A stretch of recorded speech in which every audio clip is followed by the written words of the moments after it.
episode of Learn Wine, Love Wine. I am sorry I haven't done any videos in a while. I just got told off. I've been very busy doing private events and parties, so anyone in the London area, look me up. But I'm here now to talk about Cabernet Franc. So for those of you that have not heard of Cabernet Franc, you may have heard of Cabernet Sauvignon, probably the most famous international grape variety of the world. Well, to let you know, Cabernet Franc is its parent. So Cabernet Franc and Sauvignon Blanc were crossed a long time ago, making Cabernet Sauvignon, which is very interesting. And recently, they found out that Cabernet Franc as well is the parent of Merlot. So these amazing grape varieties, Cabernet Franc has done an amazing job. So where is Cabernet Franc from? Basically France. The homeland specifically would be Bordeaux, if you've heard of Saint-Emilion and Pomerol on the right bank. That's where Cabernet Franc really lives. And to give you an idea of how amazing quality, in Saint-Emilion, which already is a prestigious region, they have a classification system. The Grand Cru Classes A, which is the highest you can possibly be. There are 4 currently. Chateau Cheval Blanc is one of them. They use 2/3 of their wine is Cabernet Franc, pretty much. And Chateau Angelus, another one in that category, I believe is half Cabernet Franc, half Merlot. So that gives you a little bit of an idea of what an amazing grape variety it can be. Other place in France where really you can get 100% Cabernet Franc, and a really nice place to try it is in the Loire Valley, which is further north. So it's cooler climate and actually a little bit more inland in 2 regions, Touraine and Anjou. Specifically in Touraine, look on the label for Chinon or Bourguil and Saint-Nicolas de Bourguil. And in Anjou, look for Samur or if I can say it, Samur-Champigny. These are the regions. Loire Valley doesn't really like to use oak very much, and so they're perfect for fresher styles and ones you can chill down for summer as well. So that's a really, really good place to look for. Cabernet Franc is now actually in so many places in the world. Some of my personal favourites, there's hardly any of it growing, but I've got my eye on Argentina. Just recently, Catena Zapata in their Adriana vineyards got 100 points from Robert Parker for their Grand Enemigo, their 2013, and I've tried it. And the elegance and the floral notes and the freshness is insane. That's 85% Cabernet Franc with Merlot. So I think South America's really starting to do some interesting things with Cabernet Franc. You can find it all up in the Americas. And in fact, Inniskillin, an amazing dessert, winery that makes dessert wine in Canada, does a Cabernet Franc as well. So there's amazing examples all over the place. And of course, South Africa, which is a wine we're going to be tasting, does amazing things with Bordeaux varieties. And so, of course, we're going to talk about that a little bit more. So what does Cabernet Sauvignon taste like? Cabernet Franc taste like? It has similarities, of course, to Cabernet Sauvignon and Merlot. That makes sense. It's not as tannic, the drying of your mouth, as Cabernet Sauvignon. It's also not as round and maybe as fleshy as Merlot. It always has quite a vegetal character. Think of a really fresh green pepper, a bell pepper.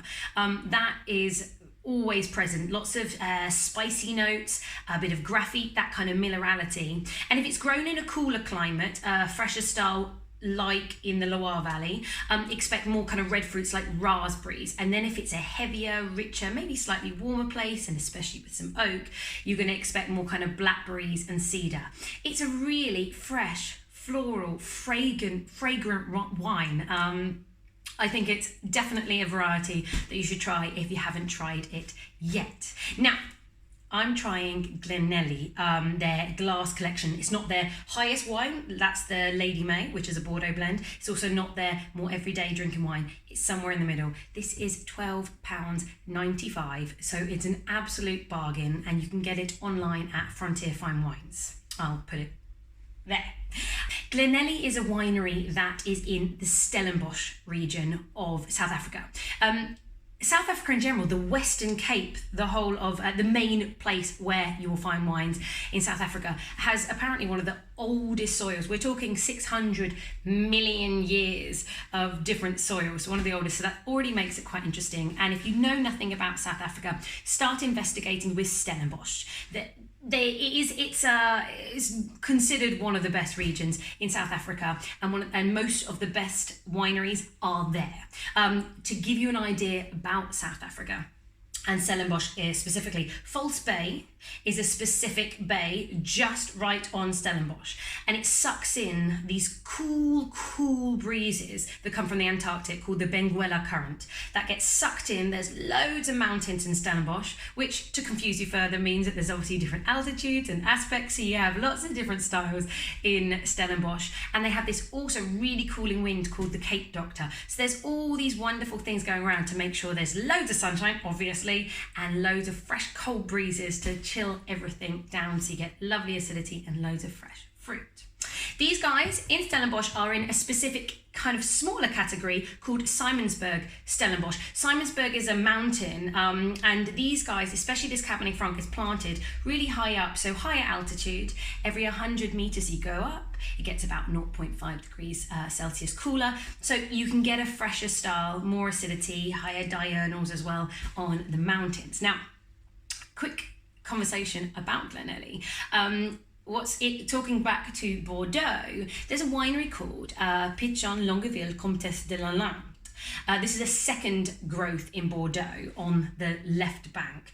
Second growth, again, there's a classification system. There's only 5 wineries currently in the first growth, considered the best in the world, best in Bordeaux. And then there's, I believe, 15 in the second growth. This winery is in the second growth, and the lady who's owned that for 30 years bought the estate in Stellenbosch and started planting grapes in 2003. So she's entirely responsible and still is involved in this winery. In fact, her name, this helps me, May-Eliane de Lencquesaing. I will write that down now.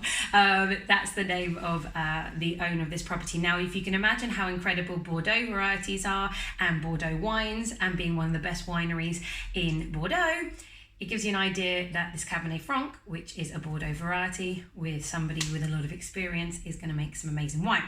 So she did a great job, hired an incredible winemaker called Luke. Luke, I think it's Oak Cunningham. I'll write that there. Incredible CV, effectively. He worked at Chateau Fussal in Bordeaux, Chateau Angelus. We've mentioned Angelus as in one of the top wineries of Saint-Emilion. Also, Screaming Eagle. Screaming Eagle is basically an incredible cult wine from Napa Valley and one of the most expensive wines in the world. Look it up and you will see. Then he came to South Africa. He worked in Rustenburg. That's another top South African winery to look out for, and now makes the Glenelly wines. If that wasn't enough, they work with an incredible winemaker, A.D. Badenhorst. A.D. Badenhorst makes his own wines in Swartland, and that has an incredible reputation as well. So he consults. You're in safe hands with Glenelly. So let's try this. As far as I believe, in 2014, they were the first people to plant Cabernet Franc. Somebody, if I'm wrong, please let me know, but that is what I am aware of. This is a 2016. Now, this, straight away, super fresh, floral, lifted, violets, and totally the bell pepper.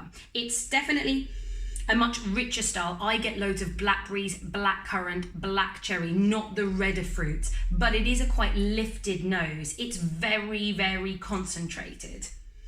This is why I wanted to talk about this wine, because for £12.95, this is incredible value. I was rather surprised when I opened it up. So you can smell a little bit of the cedar, a little bit of clove, lots of spiciness, and maybe even like a hint of pencil sharpenings. I suppose that's the kind of graphite notes that you often get with Cabernet Franc. For me, it's almost a bit like the pencil sharpening.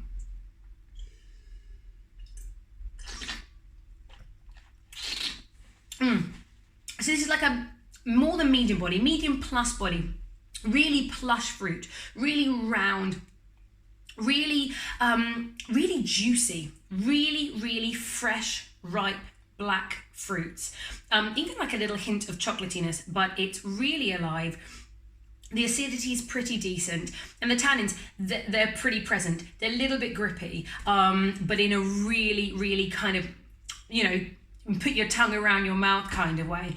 It's a pretty structured wine, surprisingly. Cabernet Sauvignon is often a lot more structured, but I feel like this is a really serious take on Cabernet Franc. I would totally pair this with a nice steak and, you know, some char grilled vegetables with, you know, Oregon thyme, all these herbs, and really any dish that has kind of some meatiness will be good with this. And think about the bell pepper, the fresh green notes. So all these kind of vegetables will be perfect, and all Mediterranean style herbs will work really nicely. Also, if you're putting the smokiness, that kind of graphy, something on the barbecue will be absolutely delicious.